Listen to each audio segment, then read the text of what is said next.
Hi, first graders. Today is day number 37. This is Mrs. Harriman. I'm going to walk you through our activities for today.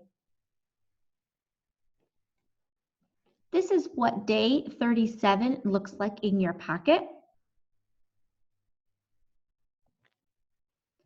For math today, the solve and share is, can you find objects in your home or outside shaped like the 3D shapes below? Cube, rectangular prism, cylinder, cone, and sphere. Find as many as you can and record the name and number of each shape you find in your journal.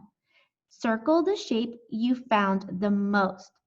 So you will walk around your house, see if you can find these shapes in different items in your house or outside.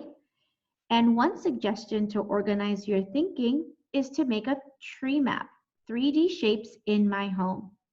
You can list these 5 3D shapes and the items you find just below it.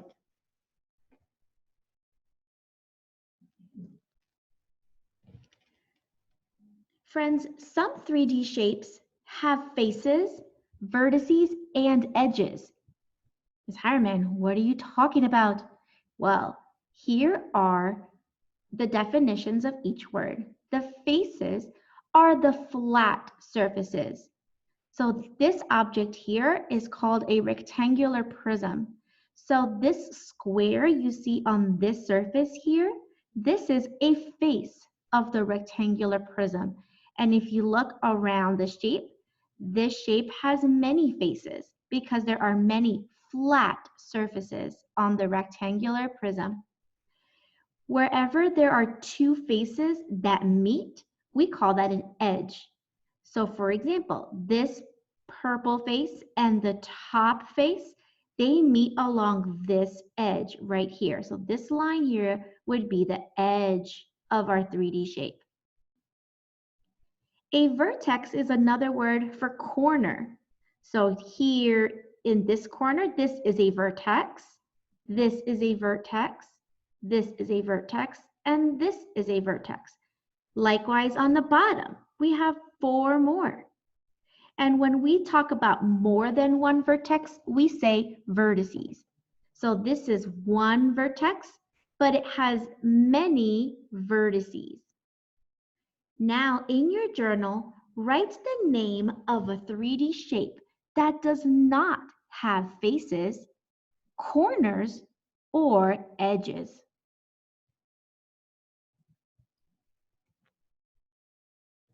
Then you will complete the exit ticket for day 37 on page 10. Please pause the video and find your packet now. I can read each one out loud for you.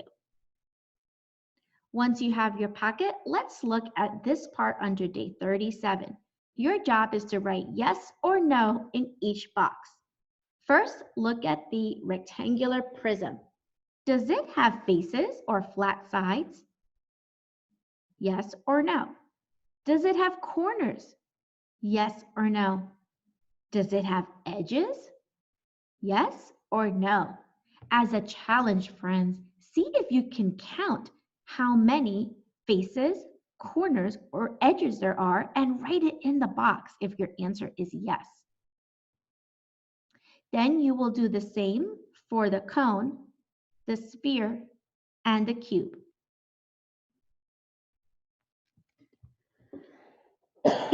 As an optional activity, you may go and log into Dreambox or Edgenuity and keep working for 15 minutes. For reading, you can click on the link below for day number 37 reading lesson. This link is not only in the description, but it is also in the Daily Dojo message sent by your teacher.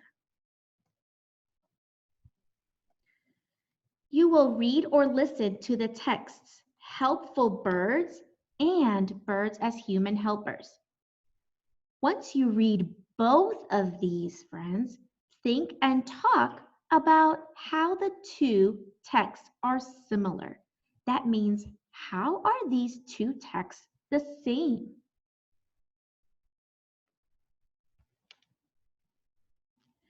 Then use a green crayon to underline details that are the same in both texts. So if read this text and then this one. If you see something that is the same by this author and also said by this author, go ahead and underline those in green crayon. We are not underlining the whole text, friends, because these texts also have different information in them. We're only looking for the information or details that are the same in both texts. Once you underline those, friends, turn to page 18 in your packet and write to tell about how the two texts are the same. For day number 37, here's your question. How are these texts the same? How are these texts the same? Helpful birds and birds as human helpers. Write about the similarities. You may pause the video here to write down your sentence starter. Both texts are the same because, tell us about it. What did you see that were the same? Go check and see where you underlined in green crayon.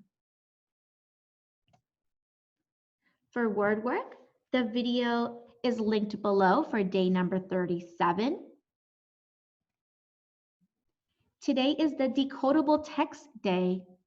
The Decodable Text is called A Little Seed. You will read the text 3 times.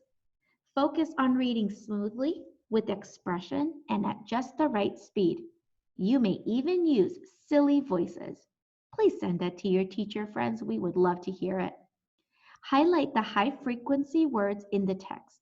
Under, little, every, really, one, anymore.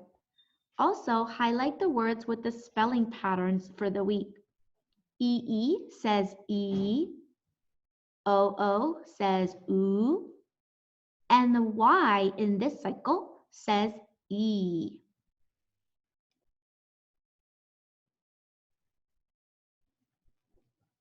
For social studies, friends, our topic is prioritizing choices. We make choices every day. Goods and services cost money, which is in limited supply. Our financial resources, or the money we have, are smaller than our wants. Here is your activity. Make a list of 5 needs and 5 wants that you have. Be specific. Don't just say food, but cereal for breakfast. Don't just say toy, but Baby Yoda talking plush. Once your 2 lists are complete, use them to make a new list, keeping in mind that we have a fixed amount of money, or only a set amount of money, to spend on what we need and want.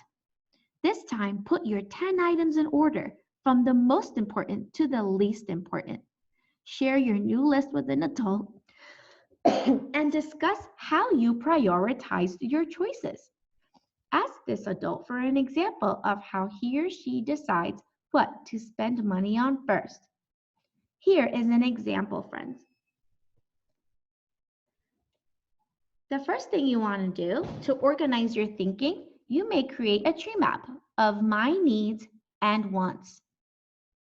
On one side, write down needs. What things do you need? Write down 5 things you need. Then on the other branch, wants.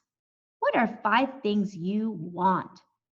Maybe it's something you want, but you don't really need it. Then you will stop and think, out of these 10 things, what is the most important thing to me? And you will label that with a number 1. For example, if what you wrote here is the most important to you, then write a 1 next to it. Then see what's the next most important thing and write a 2 next to it. And look at what's left. What's the next most important thing to you? And write a 3. And you want to keep on doing that, friends, until you have ranked all of your items in order from 1 to 10. Once you have decided the most important thing, which is 1, all the way down to the least important thing, or number 10. Now you are going to create your top 10 list of needs and wants. So you're writing the numbers 1 through 10 here, and you're going to look at which item you ranked as number 1. Whatever you wrote next to your number 1, you're going to write it here in your top 10 list, all from 1 all the way down to 10. We cannot wait to see your top 10 list of needs and wants. There is also an enrichment video if you click on the link below in the description. For specials, friends, here are your choices. You may pause the video here and choose 1 or 2. I hope you all have a wonderful weekend, and we will see you in Zoom soon. Bye, friends.